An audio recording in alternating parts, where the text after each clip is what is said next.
Hi everyone, welcome to the Circus Playbook. I'm Elise, and today we've got a really exciting guest, Andre Nurse. Oh, I'm exciting. Nice. Glad to hear it. Andre is the head coach at Perle, and for those of you that don't know, Perle is one of the biggest shows in the world. It's very famous. It's a water show, the largest water show based in Dubai, in a custom-built theatre, and it's amazing with a lot of exciting acrobatics. It's got it all, high diving, everything. And yeah, we get to talk to the head coach, so very excited to hear all about his experiences. And yeah, Andre, so tell me, how old were you when you started circus? When I started circus, I think I was about 19 years old.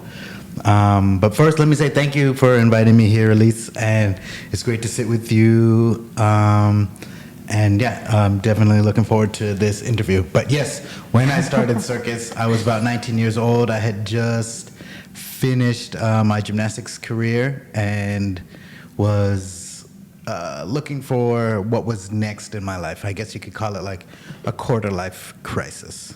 Okay, interesting. Yeah. So you were a high-level gymnast before that, is that correct? Yes, I was a gymnast for the Canadian junior national team. Oh, wow. And I was competing for the senior national team, or to get a card on the senior national team. And I got injured in that competition, and then kind of my hopes and dreams went out the window, and I decided that it was time for something else. Yeah. I think there's always a big risk with gymnastics, circus, anything like that, anything physical, any sport really. So, but you were so lucky that you were able to turn it around, like to then go from being injured into having a really successful circus career. Yeah, it was definitely, for me, right place, right time, how my circus journey started. But how did it actually start? So after I left gymnastics, I still had lots of friends that I would hang out with, that we competed against each other for maybe 12, 14 years of my life. So it wasn't like I was done with the gymnastic scene. I was just done with the 5 hours a day of training and putting all that effort in. I just wanted something more and a little bit more free time to, explore who Andre was outside of gymnastics. So I went to watch my friends compete, and one of the judges who knew me from over the years asked me if I was interested in a job. And I thought he was going to offer me a course in judging, and I was going to be able to judge some competitions, and I wanted some extra money, so I was like, sure, yeah, I'm interested. And he's like, okay, after the competition, we'll talk. And I was like, cool. Then after the competition, he came to me with a business card, and it was this weird-looking sun. And I was like, what is this? And he's like, have you ever heard of Cirque du Soleil? I was like, no. And he was like, well, they're looking for someone your height, your size, and your color. And I was like, ah, nice. I was like, okay. He's like, call this number. So I was like, okay, cool. Then the awards happened, and I'm still sitting there chilling at the competition, and then all of a sudden he comes back over to me. He's like, so did you call? I'm like, no, I was gonna wait until like Monday. And he's like, no, they need somebody now. Call now. So I was like, oh, snap. So boom, pulled out my phone, gave them a call. And they asked me to put a demo tape together with a little introduction about who I was and all my gymnastics stuff. So boom, put that together. And next thing I knew, I got an offer to go to Montreal to train in a specific formation for Mystère in Las Vegas. And that's how the journey started. I mean, that's incredible, because I'm pretty sure that's most artists' dream. Their dream to become a performer in a large-scale production, and Cirque du Soleil is one of the biggest out there, and that's fantastic that you were able to transition so quickly, because I know that it can take longer for some people. Definitely. And it's not always easy either. I mean, there are a lot of gymnasts, so to transition from gymnastics into circus as well, I mean, that's different as well. You go from being in a sport to performing and being an artist. So did you find that transition difficult at all? Not difficult, but it was definitely different. Gymnastics, very rigid, very structured, very toes pointed, legs straight, present like this, squeeze this, squeeze that. And then when I got to Montreal, it was very much more artistic, more about the art side, because we already had the technical side. So we had classes called jeu, which means play. Mm-hmm. So we had classes where we would just play, or we would learn a song, or we'd have to freestyle a song when other people would be pretending to be a dog, all in the same area, all at the same time. But it was like, you need to hit these 4 things, and then at the end of it, come to a resolution. And it was the best, weirdest experience I ever experienced, but I fell in love with the performance side of things, because I've always enjoyed like plays and television shows and movies. So for me, it was an introduction into entertainment. Mm-hmm.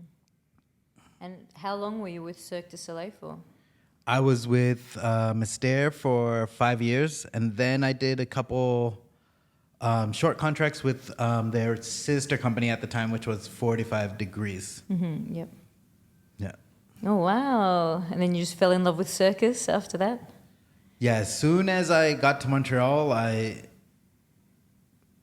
my mind expanded, because I didn't realize, like, I always just thought circus was Ringling Brothers and Animals and Three Rings and all of that. And it's weird, because I lived in Toronto and Montreal was just down the street, but it was just never in my, I guess, what would you say? I don't know, it just never crossed my path. Mm-hmm. And when it did, it was like, a dream I didn't know that I had. No, it was I like, love that. I didn't know how I could take these skills that I've been doing from 4 years old to 19 years old, and then get paid for them, because I had to pay for gymnastics. Yeah. Like my parents were paying $300 a month for my lessons, and then I was like, after this, what am I going to do? My dad's like, you're going to be a plumber. And I was like, I don't think that's what I want to do. And I wanted to get into music production. And my mom told me there's no money in music. Mm-hmm. So then I was like, okay, let me take a year off, figure out what I want to do. I had a couple scholarship offers, but I hated school. And I just didn't want to go that route. So luckily I took that year off, and then God had plans for me. So I just followed. That's amazing. I definitely think it's important to follow your path, like what you want to do, what you feel is right for you as well. And it's great that you took that chance, and you've had a whole career because of that. Yeah. Did you find that the nerves were different? Like when you're performing as a gymnast, you've got the competitions, that's a lot of pressure, and then you go from that to performing on stage, doing character work and maybe moving in a different way that you weren't used to in gymnastics whilst performing your skills. And did you find that was different? Was one more nerve-wracking than the other? Definitely competing is worse. Yeah, for sure. As a performer, I felt more free, and it wasn't about me. Mm-hmm. It was about the audience and how we could give them an escape from their everyday to create a world where they were lost for an hour and a half and immersed into what they saw on stage. Whereas in gymnastics, it's like, I have to make sure I impress the judges, and I have to compete against all my friends and all these other people from different provinces to show that I'm the best.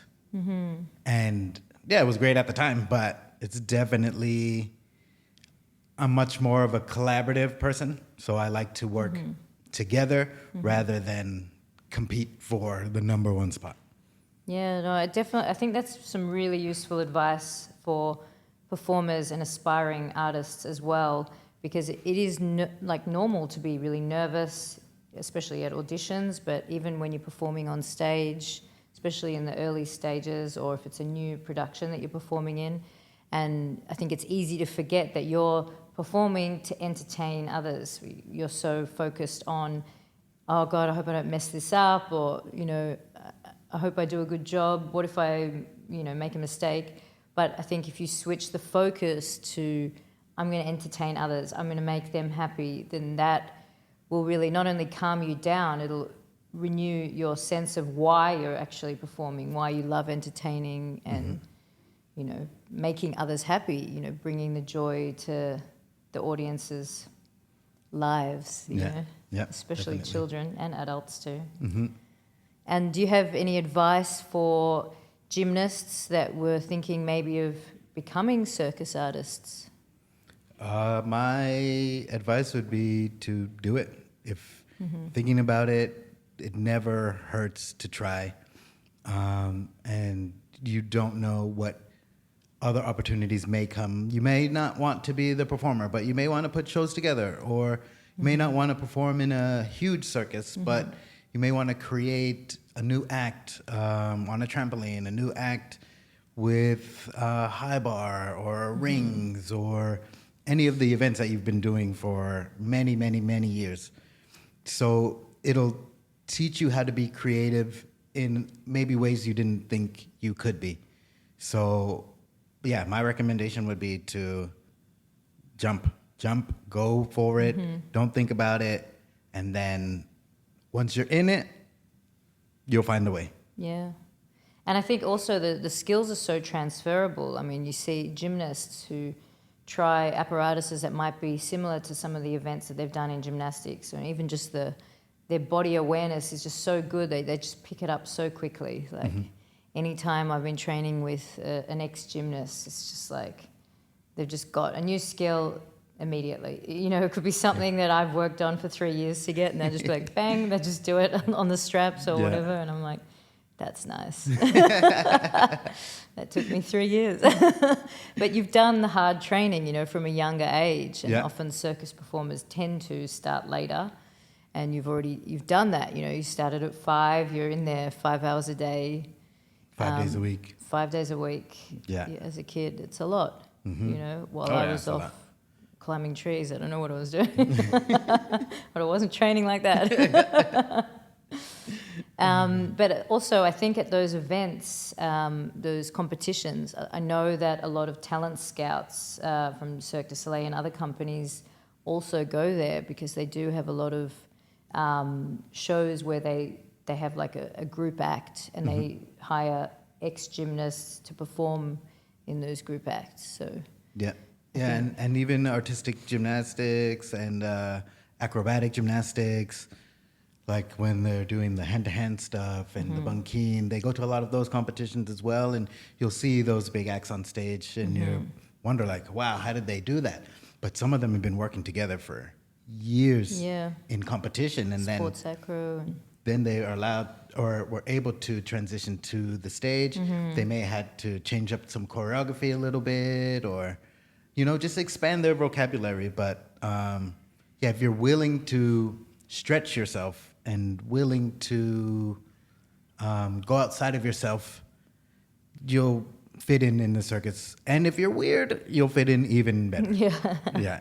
I think that's what I love about circus so much, is that there's a place for everyone. There's so much room for creative freedom, on top of your skills, and for new skills and ideas that haven't been done before. And I don't think overall it's a very judgmental place. I mean, obviously it's a competitive industry, and that can create, insecurity within some people. But I think overall, everyone's kind of found their weird niche, and they love it, and they're passionate about it, and whatever they're into works if they make it work, you know. So Yeah.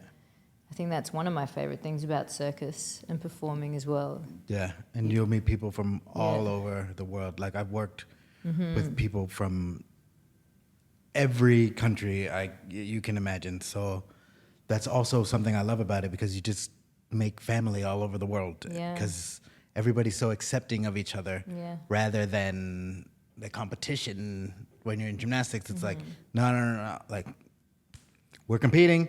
Maybe we could be friends after, but right now it's about me. But there it's like, how can we help each other grow and be better together? As a team. Yeah.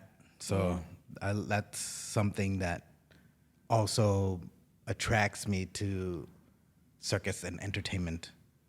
Did you find that you missed gymnastics after that? Like for a while, was that difficult? Well, not really. No. No, not at all. Because you're still doing it, but you're doing it in a different way. It's not structured. It's not, well, it's still a structure, but it's not as structured, and you don't feel the pressure of trying to be better than everybody else. Yeah, you want to improve for yourself, but it's not, I'm improving so I can win a gold medal. It's, I'm improving so I can be better for the audience, or I can be better for my team. That's nice. I love that. And do you find that, you know, as a circus performer, when you were performing, you just had a sense of purpose? Or you didn't really think about it?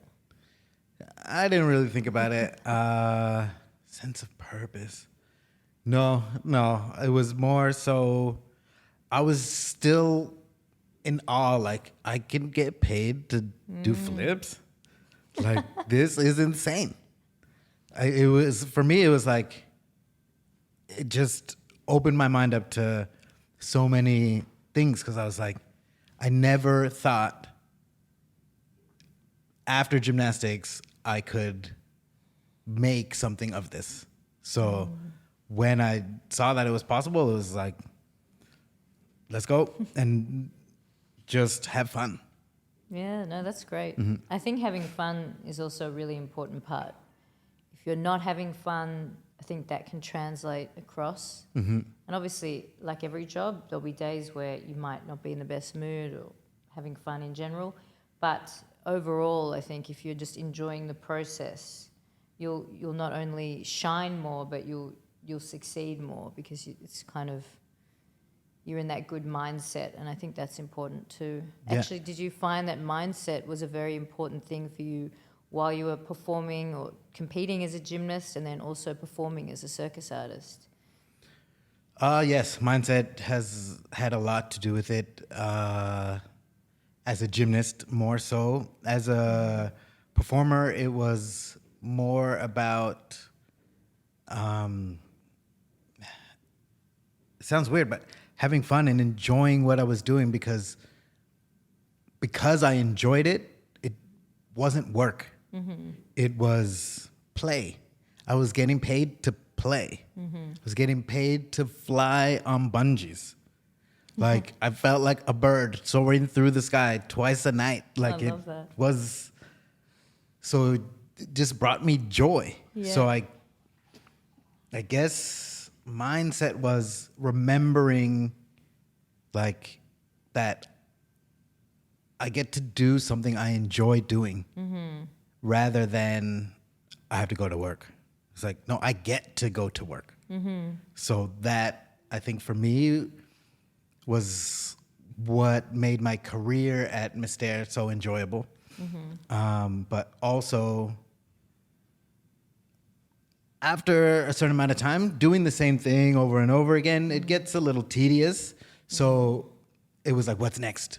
How can I get that feeling back? So that's when it was like, okay, I need to move on, expand to other shows, expand my bag of tricks, per se.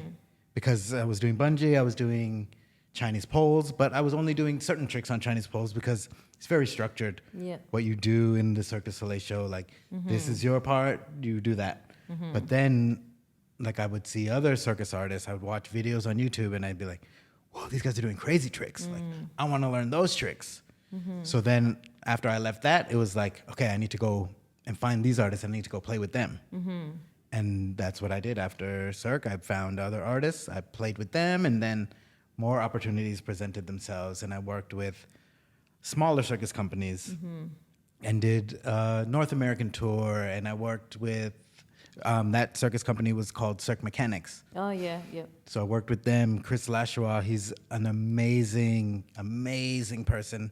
His business is very family oriented, very small, very niche. The reason they call it Circus Mechanics because they also want you to see the mechanics and how they work behind the scenes.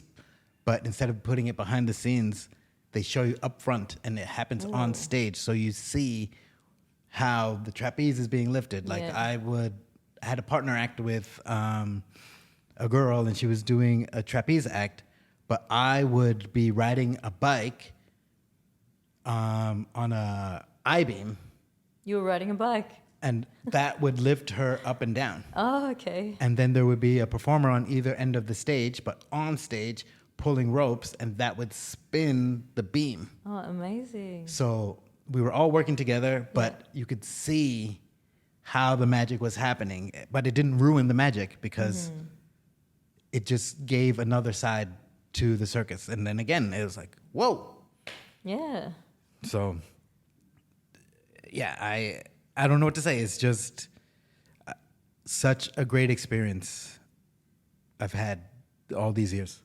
Yeah, no, I think that's amazing and clever actually to show the behind the scenes on stage. I think a lot of the time, a lot of shows try to hide all of that, as you said, but to show it is giving the audience a little view into the backstage life of this weird world that they don't quite understand, and so that's interesting for them as well. Yeah. But yeah, you mentioned you were learning all these new skills and upskilling.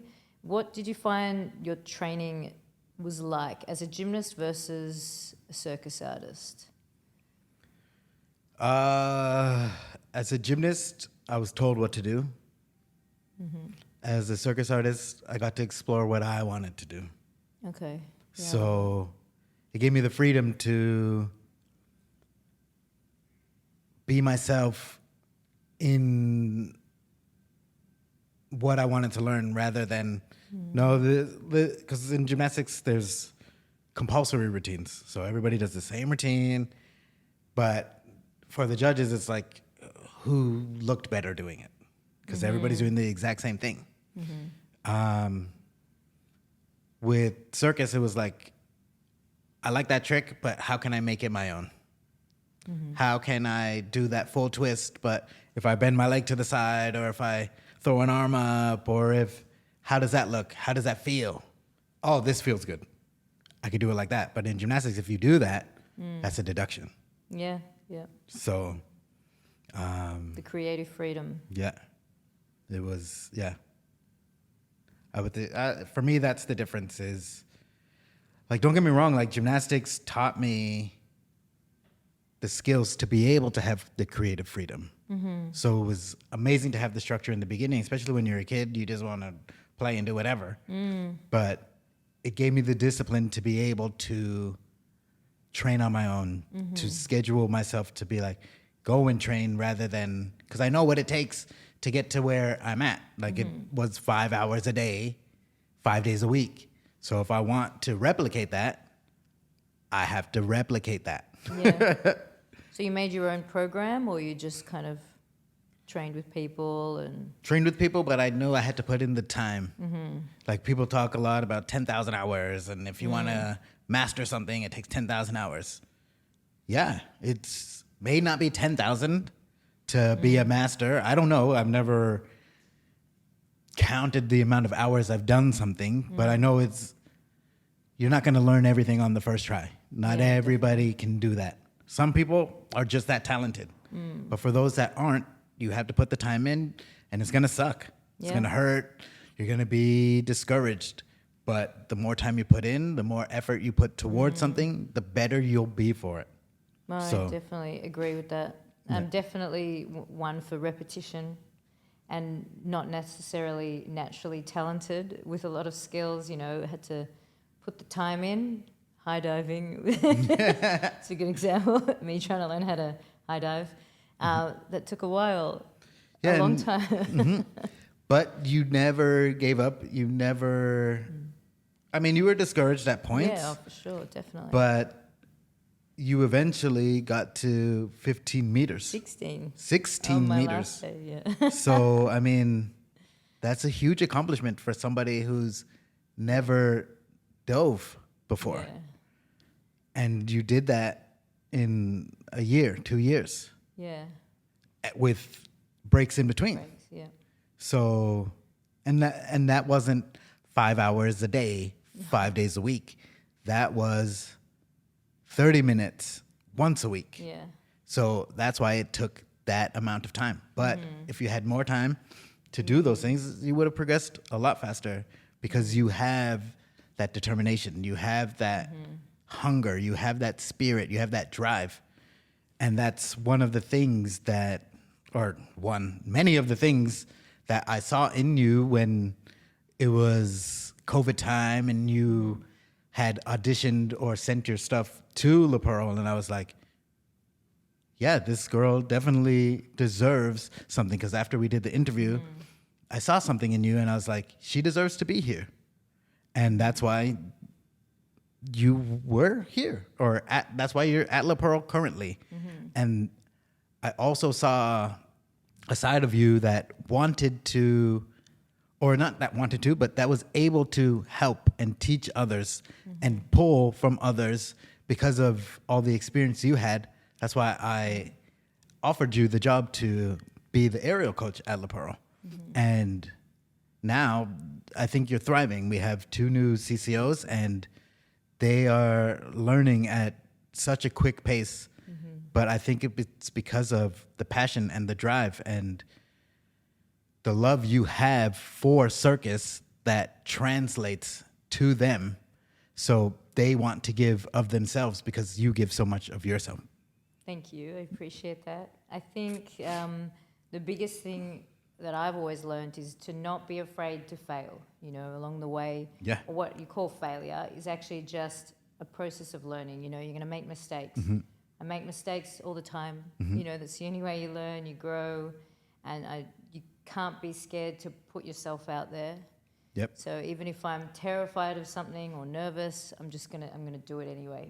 Feel the fear and do it anyway. Do it. Fail hard. Yeah. Fail as many times as you can, because the more you fail, the more chances you have of getting it right. It's true.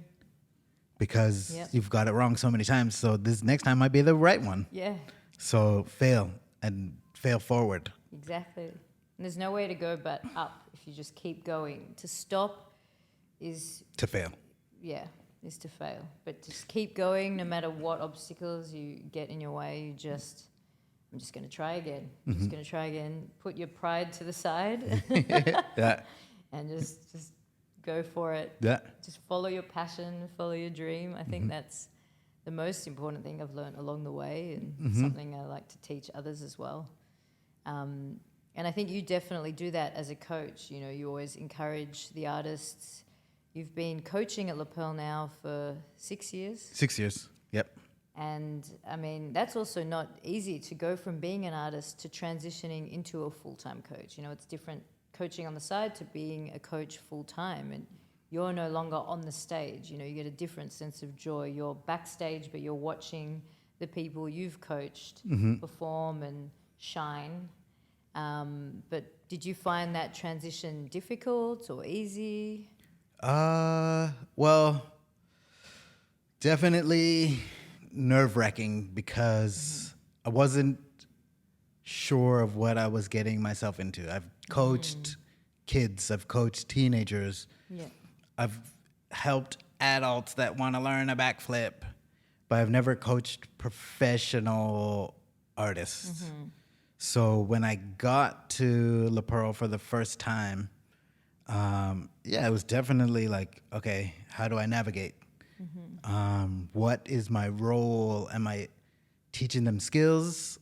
Am I managing expectations? Am I managing personalities? And that was one of the questions I asked when I was interviewing for the position. It was like, so what does the job entail? Is it like, give me a percentage of teaching skills versus managing people. And they told me it was 80-20. Oh, wow. And the 20 was teaching skills. The 80 was managing people, because you have people from all over the world.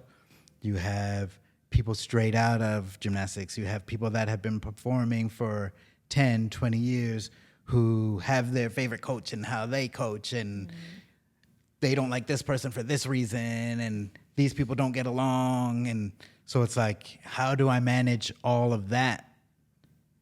And it's not easy, but you get to know people, you get to know personalities. But I feel like as a coach, you kind of have to be a chameleon. Like, you set expectations, but at the same time, you have to navigate the personalities, because what you might expect from one person who's super talented and can do things like that, you might not get from the other. So you need to manage your expectations per person, almost, in a sense. So yeah, it was difficult to navigate, but I think I'm a better person and a better manager and leader after these 6 years, and after the understanding of how to lead a team of 42 random individuals that all come together for their passion, their love for circus. Yeah. I think also the language barriers, a lot of the artists might not have the strongest level of English. And Yeah. When we recently did a CCO, we were casting 7 artists, and maybe 2 of them spoke English fluently. So it was definitely a challenge. yeah, But in 11 weeks, we were able to teach them the whole show, yeah, multiple parts of the show. Like, because we had to replace 11 artists that had been with the show for 2 years. So they had to come in and be able to replace those artists exactly. So it couldn't be just, oh, you just do this one part, you just do this one part. No, it's like, you have to learn everything. So it was very difficult. And we're a water show, and one of the artists couldn't swim. wow, I'm not a swimming coach, but as I said, you got to be a chameleon. So I was waking up early. I was going to the pool wow, to teach this guy how to swim. And it was so rewarding when he finally passed the swim test, because it was like, wow, I had to step outside of myself, and so did he. And we were able to accomplish that together. And I think now he scuba certified, and he has his deep water, and he's gone scuba diving on vacation, and but on like scuba trips. So it's like, wow, like I was able to help him do that. And that is where the reward is for me now, is being able to help somebody achieve something they didn't think they could. No, I definitely feel that that's a big part of being a coach full time, is that you feel that new sense of joy in your day to day, seeing the happiness and their achievements, and that you help facilitate that.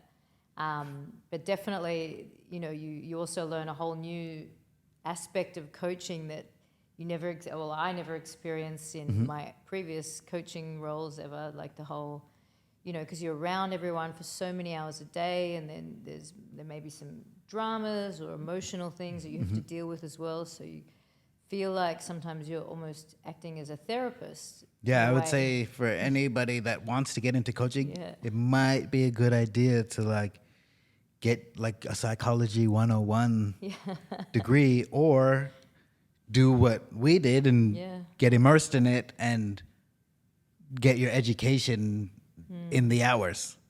Yeah, because I don't think I was mentally sort of expecting that to be such a big part of it. You know, I was thinking more it's all about coaching the skills, motivating, but I didn't think about dealing with, you know, their personal issues and maybe conflicts, confrontations, things like that.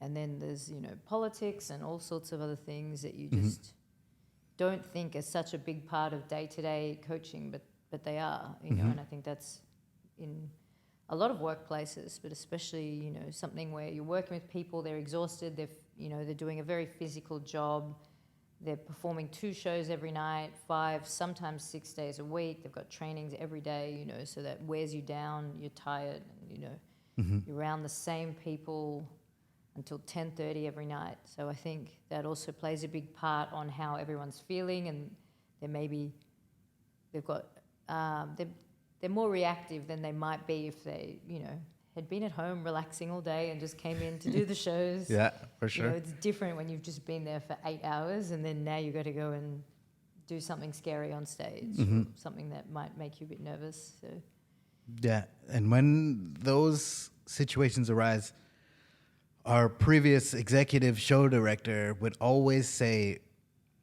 pretend, when you go out there, pretend like it's your first time. And when you have that mindset, you're thinking about, why am I doing this?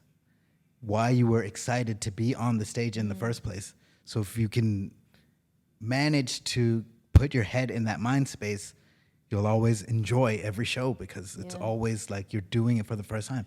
Everybody in their first show, they're nervous. Yeah. Their heart is pumping through their costume. yeah.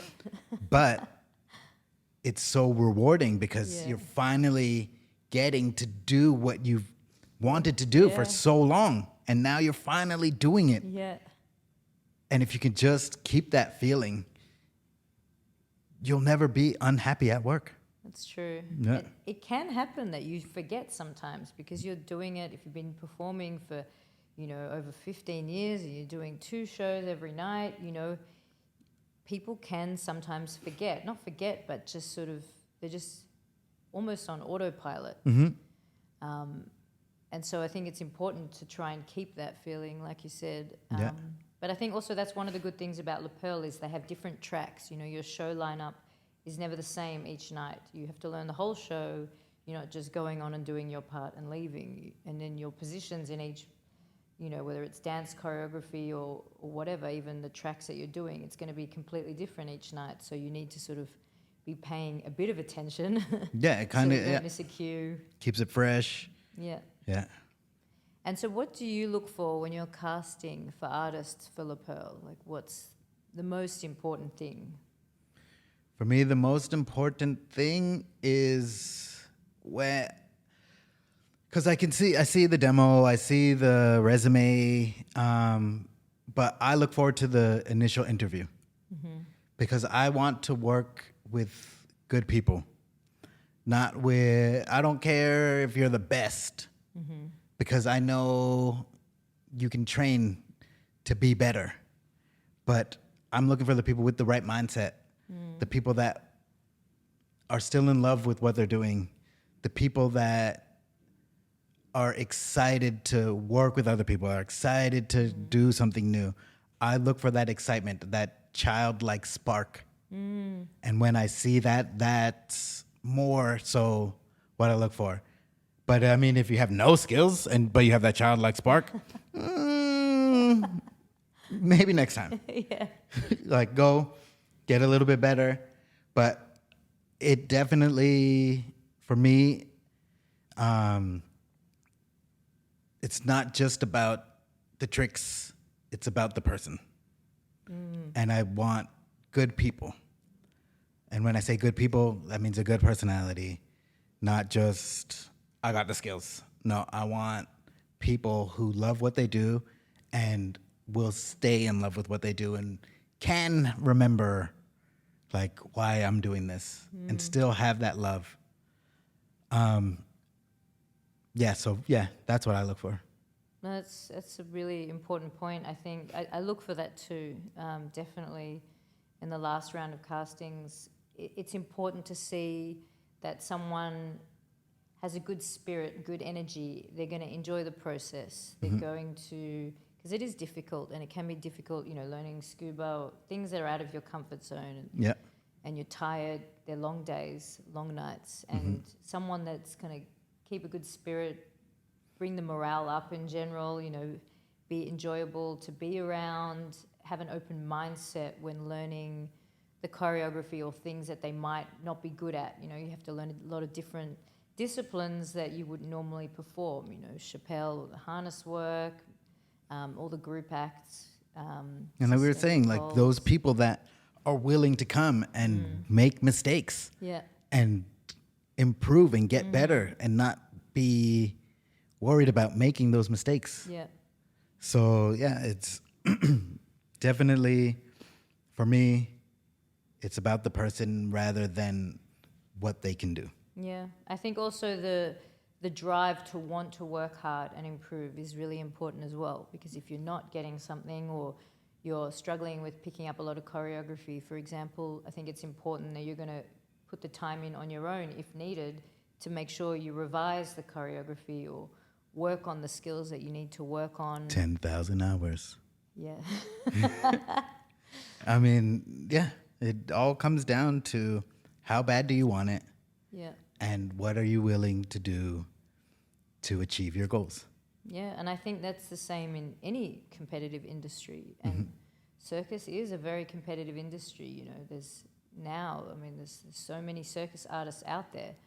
And that's not to, don't be discouraged, be motivated that you're going to be one of them and you're going to put in the best that you can, you're going to put in everything, give it your best and shine in your individual way. Yeah, and speaking of, one thing when casting, a lot of artists nowadays, they don't put in the effort of when you're searching for a job, it's a full-time job. Yeah. So you're also selling yourself. Yes, you have to train and do that stuff, but you also have to sell yourself. And when there's a open casting or a casting call and you submit yourself and you're like, hey, my name is, here's my Instagram, that isn't selling yourself. That, to me, is a little bit lazy. Yep. You should, if you want a job, the casting director or the casting person shouldn't have to leave that one page. Your demo should be on there. Your resume should be on there. Your height, your weight, your experience, why you are better than the next person for this role, who you are.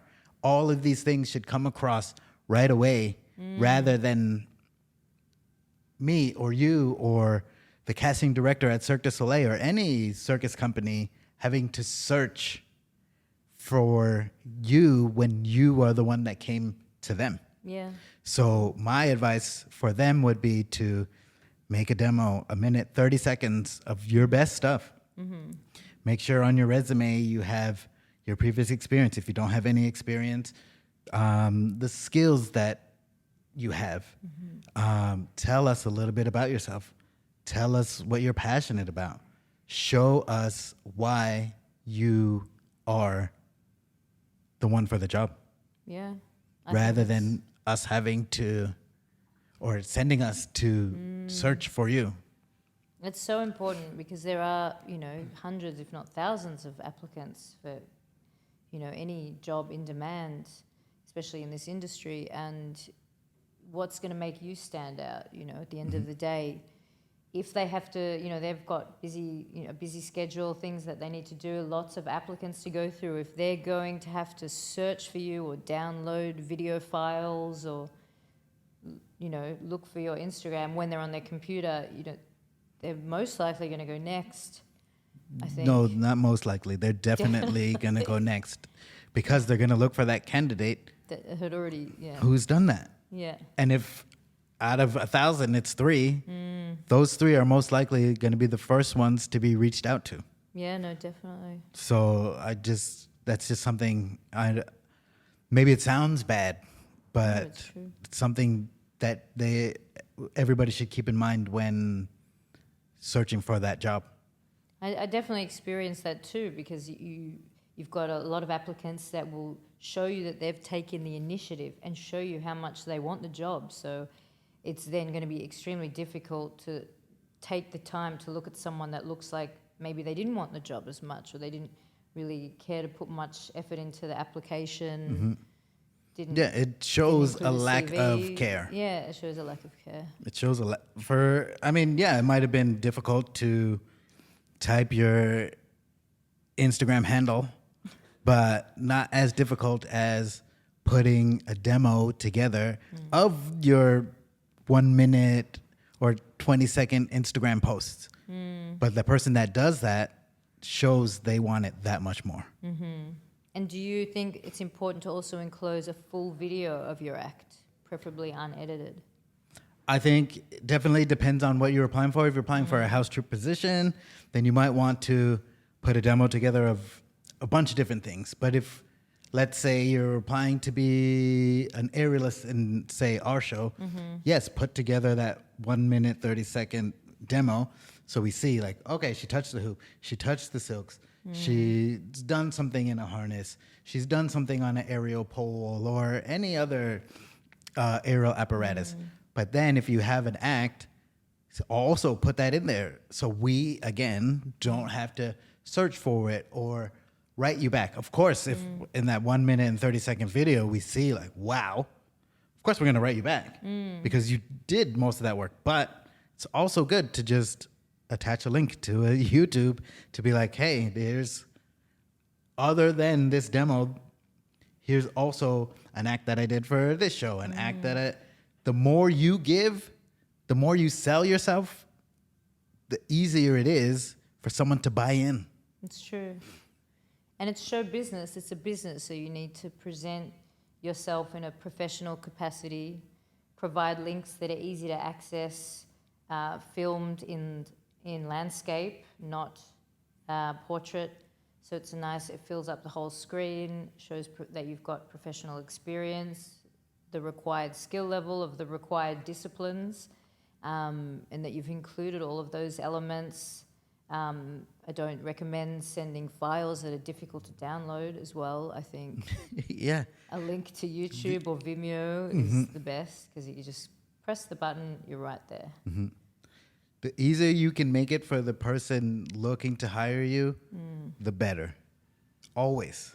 Definitely. Always. What's the biggest no-no, what not to do if you are applying for a job, applying for La Perle or any show? I think for me, a no-no would be the biggest no-no.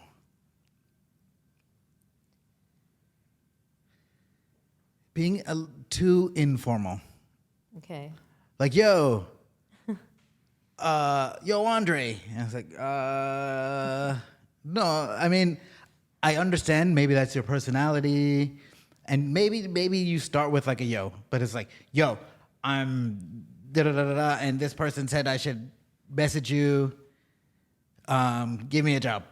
I'm not, what's your name?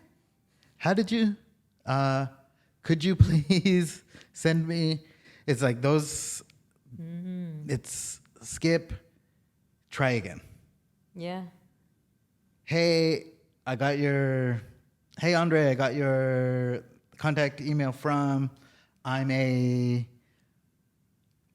give a little, that's when, after you've introduced yourself, give a little bit of yourself, like, yo, I'm super excited to have this opportunity, but like, yo, hire me. No.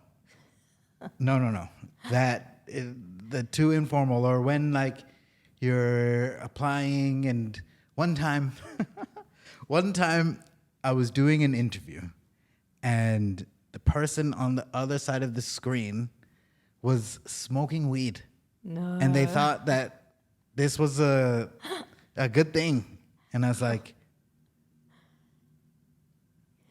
I can see you.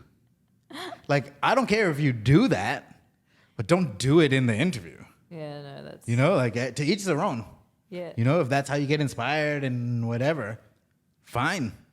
But don't do it in the interview. That just shows you don't care. I think that's bad judgment as well. Like, if you're applying for any job, it's best to not show that. Yeah. That's a very important bit of advice. Yeah. Always put your best foot forward. Yeah.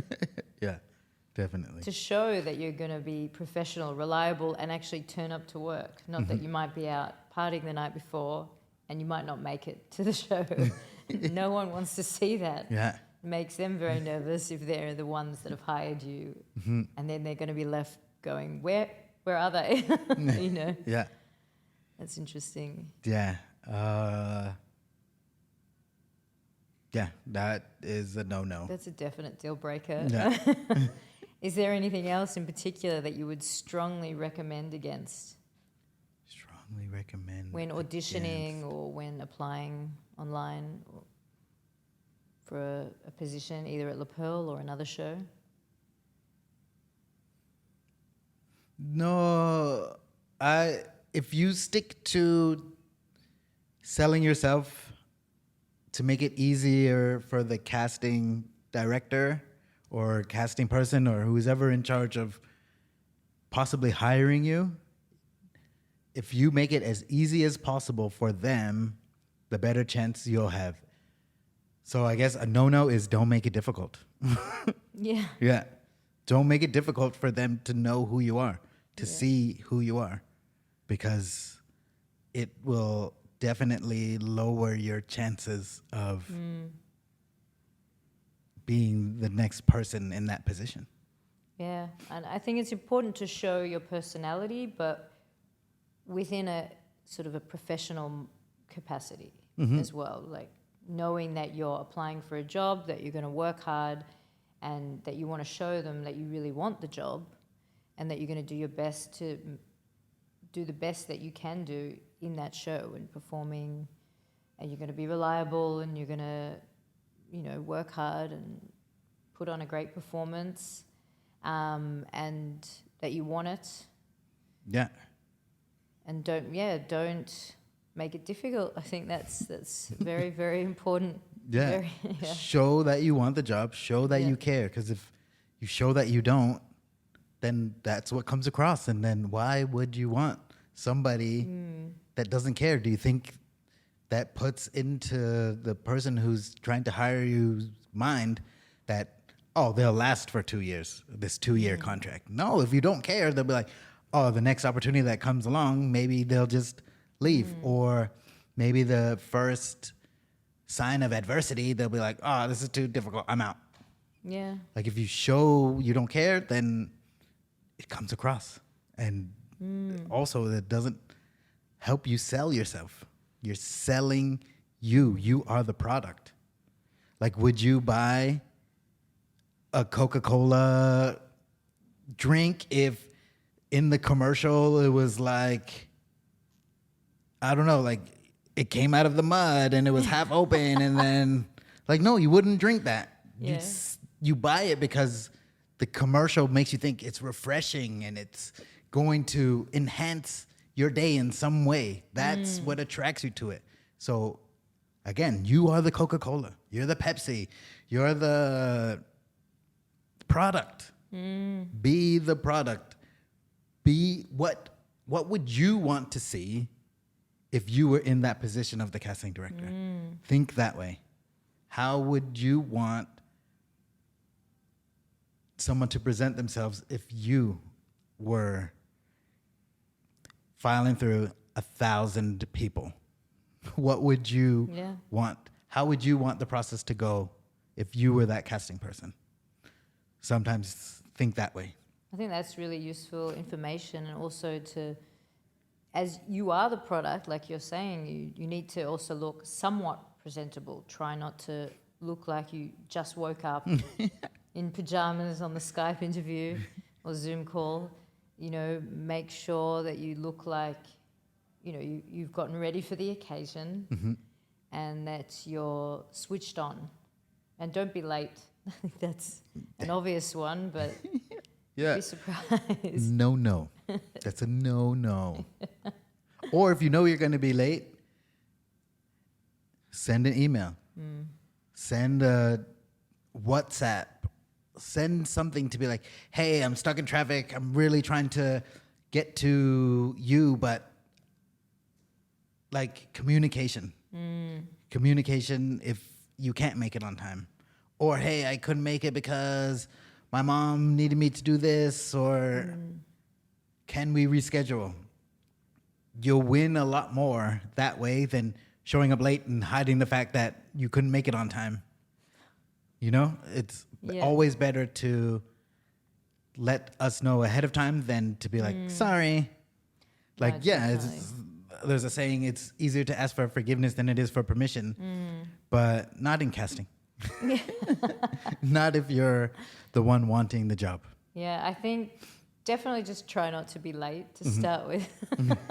And then if you are, for sure, let them know.